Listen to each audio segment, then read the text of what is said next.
Semua orang ada pengalaman break dengan kekasih. Sama ada dia putus atau dia terus. Kalau tanya Sam, Sam pilih untuk terus. Sebab dalam chat, kalau dia break, dia akan terus pergi. Korang save video ni, Sam bagi tahu kenapa. Break of structure atau lebih dikenali sebagai boss. Ia adalah untuk kita mengenal pasti sesebuah trend.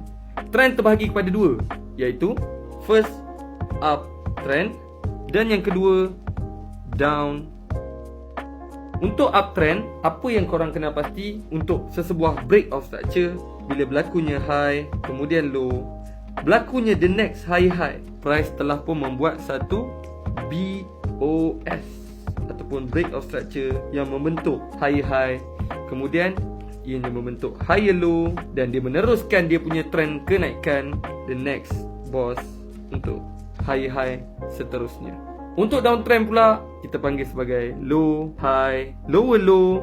Sebab apa? Sebab price telah pun membuat break of structure BOS di bahagian previous low, kemudian higher low, dan terus membuat break of structure menjadi lower low disebabkan sama break of structure previous lower low. Saya tunjuk dekat korang satu contoh uptrend kat dalam chart. Sekarang korang boleh nampak ada satu uptrend di mana macam saya cakap, ada high, low, higher low, higher low, higher low. Setiap structure yang telah di break menjadi BOS, break of structure.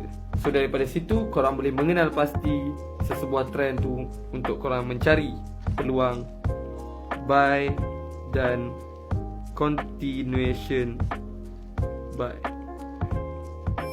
Tapi dalam life, kalau kau sayang dia, kau kejar dia.